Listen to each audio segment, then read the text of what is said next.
Viewers, welcome on my channel. And guys, अगर आप मेरे चैनल पे नए हैं तो मेरे चैनल को लाइक करें, शेयर करें और सब्सक्राइब करें। और गाइस, कल जो टीजीटी के एग्ज़ाम हुआ, मैं उसके एनालिसिस और उसके बारे में आपको बताना चाहती हूँ कि एग्ज़ाम का लेवल कैसा था।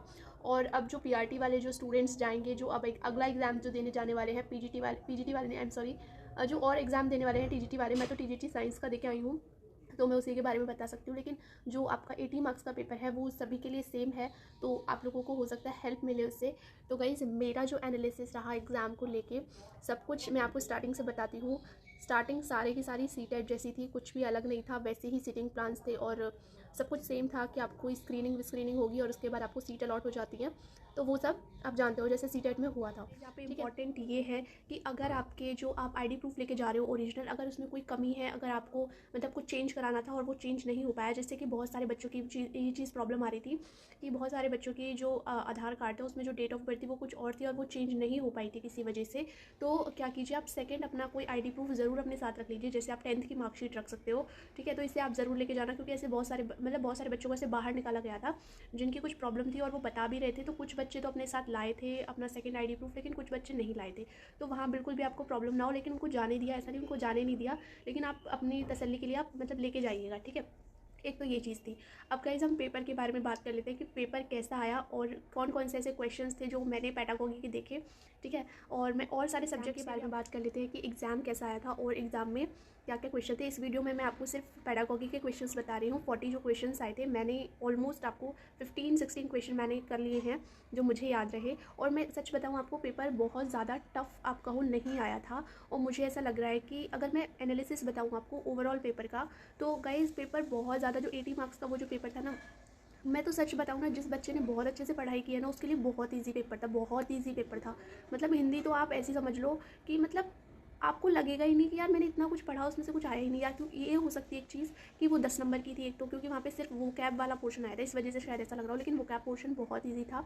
सिर्फ उपसर्ग आए थे, प्रत्यय आए थे, वो मैं आपको बताऊँगी कौन कौन से क्वेश्चन थे, मैं आपको क्वेश्चंस भी बताऊँगी। तो आप चैनल को सब्सक्राइब जरूर कर लीजिएगा, ठीक है। तो अभी हम उधर नहीं जाते हैं, वीडियो में हम सिर्फ पेडागोगी की बात करेंगे। अगर आपको वीडियो अच्छा लगे और अगर आप चाहते हैं कि मैं और सब्जेक्ट के बारे में बताऊँ तो आप मुझे कमेंट कीजिएगा। मैं आपको हिंदी, इंग्लिश, कंप्यूटर, रीजनिंग के बारे में भी सारे क्वेश्चन ज़रूर बताऊँगी जो मुझे पता है। तो गाइस, अगर मैं आपको सीडीपी का बताऊँ तो पेपर बहुत ज़्यादा इजी था, बहुत ज़्यादा ही इजी था। मैं आपको क्या बताऊँ, मतलब मैं क्या बताऊँ, सिलेबस ही जो इतना बड़ा सिलेबस दे रखा है ना, उसमें से सिलेबस को मतलब उन्होंने मुझे लगता है कवर ही नहीं किया, कहीं पे कुछ आया ही नहीं उसमें से। जो नॉर्मल सीटेट के क्वेश्चंस होते हैं ना, वो भी गाइस बहुत ज़्यादा लंबे होते हैं और बहुत ज़्यादा मतलब ऐसे होते हैं कि हमको टाइम लगता है, लेकिन इन वाले क्वेश्चंस को सॉल्व करने में बिल्कुल टाइम नहीं लगा। बस कुछ चुनिंदा क्वेश्चंस ऐसे थे जिनके आंसर्स नियरली थे, मतलब उनमें से आपको ये प्रॉब्लम आ रही थी कि मैं ये आंसर लगाऊंगी, ये आंसर, वो भी ऐसे 2-3 क्वेश्चंस थे केवल, सारे क्वेश्चंस ऐसे नहीं थे। मैं आपको 40 आउट ऑफ लाइक बोलूँ तो 32 क्वेश्चंस, क्वेश्चंस ना नॉर्मली आपसे इजीली सॉल्व हो जाएंगे। इससे ज़्यादा टफ तो हम लोग जो मॉक टेस्ट देते हैं ना उसमें आते हैं, उसमें हम लोगों को बहुत ज़्यादा सोचना पड़ता है, लेकिन वहाँ पे बहुत इजी क्वेश्चंस थे। आउट ऑफ 40 मैंने आपको बताया 32 काफ़ी इजी क्वेश्चंस थे। बचे जो 8 क्वेश्चंस थे वो टफ नहीं थे, बट उनके जो ऑप्शंस थे वो काफ़ी नियरली थे, तो उनको सेलेक्ट करने में थोड़ी प्रॉब्लम हो रही थी। तो वहाँ आप अगर रिलेट करके किसी ना किसी चीज़ से जो आपने पढ़ा है अगर आप कर लेते हो तो वो अच्छी बात है, ठीक है। तो अब मैं आपका टाइम वेस्ट ही करती हूँ, मैंने आपको ओवरऑल तो बता दिया कैसा पेपर था सीडीपी का। मैं आपसे अब क्वेश्चंस और डिस्कस कर लेती हूँ कि क्वेश्चंस क्या क्या आए थे, कौन कौन से आए थे और किस टॉपिक से आए थे। आप खुद देखिएगा, आपको लगेगा कि सिलेबस तो पता नहीं क्या दिया था और क्वेश्चंस तो मतलब जो आपने सीटेट लेवल का पढ़ा सिर्फ वही पेपर आया, ठीक है। तो चलिए बिना देरी के हम लोग क्वेश्चंस डिस्कस कर लेते हैं। गाइस, ये था आपका क्वेश्चन पेपर, मैंने सारे क्वेश्चन लिख लिए हैं, आपको मैं बता देती हूँ एक एक। देखिए, सबसे पहला एक क्वेश्चन ये आया था, गृह व स्कूल के मध्य सेतु का काम कौन करता है। और इसमें ऑप्शन दिए गए थे, माता पिता करते हैं, अध्यापक करता है, बच्चा खुद करता है या स्कूल का मैनेजमेंट करता है, ठीक है। चारों ऑप्शन मैंने आपको, यही ऑप्शंस थे और मैंने आपको बता दिए हैं, ठीक है। नेक्स्ट एक क्वेश्चन था, एनसीएफ 2005 की टैगलाइन क्या थी, जो आप सभी जानते हो, लर्निंग विदाउट बर्डन, इसका आंसर था, ठीक है। नेक्स्ट क्वेश्चन था, आरटी 2009 का मेन फोकस किस पर है। तो गाइज उसका मेन फोकस था कि चाइल्ड के राइट्स पर है, मतलब उसमें ऑप्शन थे कि पेरेंट्स पर है, टीचर पर है, चाइल्ड पर है, या फिर एक और ऑप्शन था, तो उसमें आंसर था चाइल्ड पर है, ठीक है। नेक्स्ट क्वेश्चन था, पीडब्ल्यूडी एक्ट 1985 एक्शन में कब आया। तो ये एक्शन पूछा गया था, मतलब फोर्स में कब आया।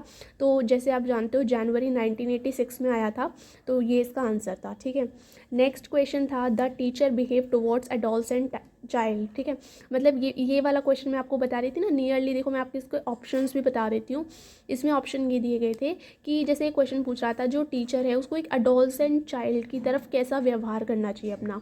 तो ऑप्शन थे कोऑपरेशन वाला, एम्पैथी वाला, सिंपैथी वाला, या फिर इमोशनल बिहेवियर करना चाहिए उसके संग। अब देखिए आपको चारों ऑप्शन सब एक जैसे लगेंगे। मैं आपको एक और बार ऑप्शन बता देती हूँ, एम्पैथी वाला, सिंपैथी वाला, कोऑपरेशन वाला, या फिर इमोशनल बिहेवियर वाला, ठीक है। तो ये इसके ऑप्शंस थे, है ना। और नेक्स्ट क्वेश्चन था RT 2009 में कितने आयु वर्ग की बात की गई है। ये आपको अच्छे से पता है, RT 2009 में एक तो 6 to 14 की बात की गई है, और जो बच्चे डिसेबल हैं उनके लिए 6 to 18 की बात की गई है। तो यहाँ पे 6 to 18 वाला ऑप्शन नहीं था, सिर्फ 6 to 14 वाला था, तो वो ऑप्शन यहाँ पे सही था। नेक्स्ट आपका डिस्ग्राफिया था, इसका आंसर ये पूछा गया था एक बच्चे को लिखने में प्रॉब्लम हो रही है तो उसको कौन सी प्रॉब्लम है, तो आप सभी जानते हो। नेक्स्ट एक क्वेश्चन ये था मेंटल इलनेस, मतलब मैं आपको इसमें एक बता दूं, क्वेश्चन मुझे ऐसा था कुछ डिप्रेशन और एंजाइटी से एक दो क्वेश्चन आए थे, ठीक है, कि जो हमारे यूथ है उसके बीच में आजकल मतलब कौन सी ऐसी चीज़ है जो बहुत ज़्यादा मेंटली परेशान कर रही है उनको, तो वो डिप्रेशन था, ठीक है। ये आपने पढ़ा भी होगा, ऐसा कोई एक क्वेश्चन था, ठीक है। नेक्स्ट था adrenaline hormone release when you are stressed. ये क्वेश्चन ऐसे था कि जो हमारा यूथ है, जब जो मतलब जो लड़के होते हैं, आई थिंक लड़कों का ही था, तो जब वो स्ट्रेस्ड होते हैं तो उनके उनसे मतलब वहाँ पे कौन सा हार्मोन रिलीज़ होता है, तो ये था एड्रेनलिन, ठीक है, एड्रेनलिन। तो उसके बाद नेक्स्ट ये क्वेश्चन मुझे बहुत इजी थे, ये मेरे को याद तो नहीं है क्या थे, बट प्याजे और वाइगोस्की से थे, जो नॉर्मल सीटेट में आते हैं वैसा ही क्वेश्चन था, एक प्याजे से था एक वाइगोस्की से था, ठीक है। तो ये दोनों से आए थे एक एक क्वेश्चन। एक क्वेश्चन ये था जब बच्चा स्कूल में एनरोल होता है तो उसे किस तरह से सिखाना चाहिए, ये क्वेश्चन ऐसे था, और इसमें भी बहुत कंफ्यूजिंग ऑप्शन थे। 4 ऑप्शन दिए गए थे, 3 तो मेरे को याद है, एक मेरे को याद नहीं है। ये ऑप्शन थे उसको हमको ट्रायल एरर से सिखाना चाहिए, स्टाइमुलस रिस्पॉन्स से, इनसाइट लर्निंग से, और मेन चीज़ मुझे तो जहाँ पे लग रहा था कि उसे कंस्ट्रक्टिविस्ट अप्रोच से सिखाना चाहिए, लेकिन वो ऑप्शन में नहीं था, मैं आपको बता दूँ, मतलब उसे करके एक्टिवली एक्सप्लोर करना चाहिए, वो ऑप्शन में नहीं था। तो ऐसे ही, और देखो ये ट्रायल एंड एरर थॉर्नडाइक ने दी है और इसका सेकंड नेम ही ये है, तो अब ये लगाया है ये लगाया जाए, कुछ पता नहीं पड़ रही थी, ये तो बिल्कुल नहीं था, ठीक है। चौथा ऑप्शन एक और था शायद, वो नहीं था। तो मेरे को तो यही लगा कि ट्रायल एंड एरर की बच्चा मतलब गलती करेगा फिर सीखेगा इस तरह से, तो फिर मुझे तो ट्रायल एंड एरर ही लगा, ठीक है। वैसे बिहेवियरिस्ट क्या करते हैं, मोस्टली कंस्ट्रक्टिविस्ट बच्चों की बात करते हैं, तो पर उसमें कंस्ट्रक्टिविस्ट जैसा कुछ ऑप्शन था ही नहीं।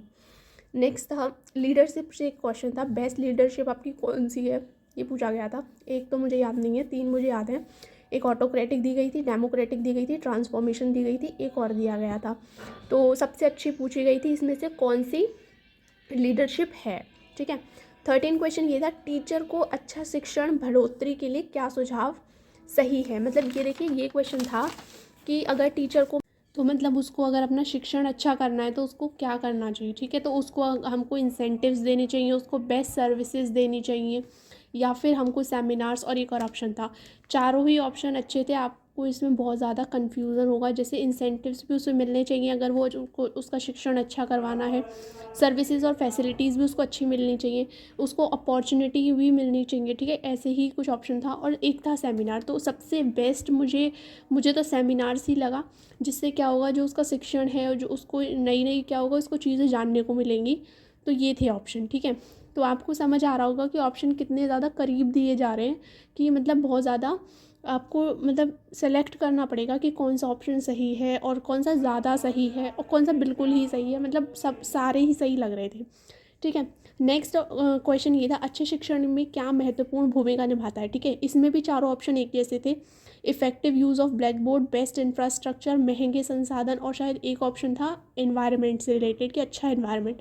अब देखिए चारों ही ऑप्शन अच्छे हैं, इंफ्रास्ट्रक्चर भी अच्छा होना चाहिए, है ना। कहने को तो महंगे सामान तो गलत है, ये तो गलत था, लेकिन 3 ऑप्शन बहुत करीबी थे। तो सबसे ज़्यादा सही मुझे लगा effective use of black board, ठीक है। सबसे ज़्यादा तो लर्निंग प्रोसेस को यही इफ़ेक्ट करेगा, ठीक है। तो इस तरह से बहुत करीबी आंसर थे। एक क्वेश्चन NEP से था, ये था NEP 2020 में बच्चे को स्कूल में किस उम्र में बैठाना मतलब बैठाना चाहिए, या फिर कौन से मतलब स्कूल में बैठाने की उम्र क्या है। तो वैसे तो आप लोग जैसे हमने प्री प्राइमरी पढ़ा था या आंगनबाड़ी है, उसके बाद जो 3 साल वहाँ रहेगा, 2 साल फिर फर्स्ट सेकंड में रहेगा। तो देखो इसमें यहाँ 3 ईयर्स का तो कुछ था ही नहीं कि अगर आप 3 साल से बिठाओ, तो मतलब आपका ये तो कट गया। ठीक है, उसके बाद जो बच्चा क्या होगा, उसमें तो हट गया, तो फर्स्ट सेकंड क्लास में कहाँ आएगा। तो लास्ट आपका क्या बचता है, 3 to 8 होता है ना हमारा, तो 3 to 8 इस तरह से रहती है हमारी। ठीक है, 3 to 8 रहता है, तो 3 से 6। ठीक है, तो ये तो हमारा प्री प्राइमरी में निकालता है, और जो 2 होते हैं फर्स्ट और सेकंड, वो हमारा 6 to 7 और 8 ईयर्स में। तो ऑप्शन मुझे एक ही सही लगा, 6, तो फिर मैंने यही ऑप्शन लगाया। ठीक है, तो ये आपके टोटल मैंने 15 क्वेश्चंस थे जो मैंने आपको बता दिए, मेमोरी बेस्ड थे। ठीक है, और जो और क्वेश्चंस थे वो इतने टफ़ नहीं थे, और पेपर बहुत ज़्यादा टफ़ नहीं था। ठीक है, मतलब मैं तो कहूँ, देखिए ना तो यहाँ पे आपकी एक्सपीरियंशियल लर्निंग आई, ठीक है, ना ही आपका कॉम्पिटेंसी बेस्ड से कुछ आया। ठीक है, आपको खुद लग रहा होगा। और एनईपी से ये एक क्वेश्चन चल के आया, ठीक है, जो बहुत ही बेसिक क्वेश्चन था। ठीक है, एनईपी से कुछ ऐसा नया नहीं आया, और ना ही आपके कह सकते हो कि कोई अलग से कोई थ्योरी एरिक एरिक्सन की या फिर कोई भी बहुत ज़्यादा थ्योरीज़ नहीं आई। सिर्फ एक पियाजे और वाइगोत्स्की की मुझे देखने को मिली, और एक वो जो मैंने आपको ट्रायल एंड लर्निंग वाला जो ऑप्शन था वो बताया। ठीक है, और जो आपका जितना भी ओवर्ट करिकुलम एंड ये सब था, उसमें से कुछ भी नहीं आया पेपर में। तो आप देख सकते हो कि पेपर का लेवल क्या था। ठीक है, और अगर पेपर का लेवल ये था, और यही अगर पीआरटी में अगर इससे भी लो आने वाला है, तो मुझे तो ऐसा लगता है कि फिर तो क्या ही कहूँ मैं, कि फिर तो मेरिट बहुत हाई भी जा सकती है। क्योंकि अगर टीजीटी में ये लेवल रहा है, तो आप पीआरटी में आप खुद सोच सकते हो कि क्या लेवल फिर होना चाहिए। या फिर हो सकता है कि वहाँ पे ज़्यादा 60 मार्क्स की आ रही है, तो वहाँ पे बहुत ज़्यादा मतलब अच्छी वाली पेडागोगी दी जाए, या वहाँ पे सिलेबस को कवर किया जाए। तो ये सब मैंने आपको बता दिया कि ओवरऑल सीडीपी के बारे में था ये सारा। ठीक है, ये कंप्लीट मैंने आपको सीडीपी बताई है। अगर आप हिंदी, इंग्लिश, रीजनिंग और कंप्यूटर के बारे में जानना चाहते हैं, तो आप प्लीज़ मुझे कमेंट कीजिएगा। ठीक है, तो मैं आपको ज़रूर शेयर करूँगी वो क्वेश्चंस भी। ठीक है, तो वीडियो को ज़्यादा लंबा नहीं करते हैं। आई होप आपको ये वीडियो अच्छा लगा होगा। अगर आपको अच्छा लगा है तो चैनल को लाइक करें, शेयर करें और सब्सक्राइब करें। Thank you.